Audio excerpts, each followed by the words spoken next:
some research by folks at the Yale School of Management looking at what's called job crafting. You can craft your job to involve more things that you value while still doing the stuff that you need to do to get your paycheck. Take, for example, a hospital janitorial staff member. Cleaning hospital rooms, you're helping the patients. You're helping make their rooms brighter. Or maybe you chat with the patients. That also lifts their spirits. They found ways to infuse their job with their own values, the things they care about, whether that's humor or forming new relationships. They're not treating their job just as a job. They're experiencing it as a calling. A dude by the name of Aristotle back in 200 BC said, happiness is dependent on yourself. There is no one-size-fits-all of the right way to do things, and anybody who tells you there is, I think, is not realistic about human nature. We're all different.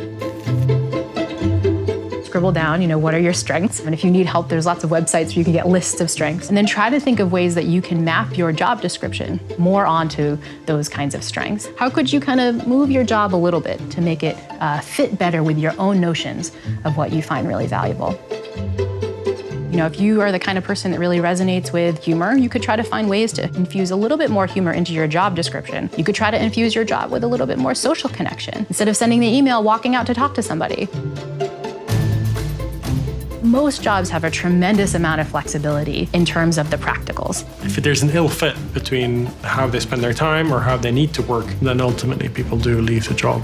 We should be putting and matching these people up to actually what they're good at. It's a shared sort of responsibility and dialogue that will keep on changing over time. You tell your manager what you need in terms of growth and development, in terms of feedback, in terms of opportunities, and your manager's responsible for telling you how you're performing, where they'd like to see you improve. It goes a long way in building happiness for these hours of your day that maybe can't fix everything in the world, but at least we're fixing the part that we can control.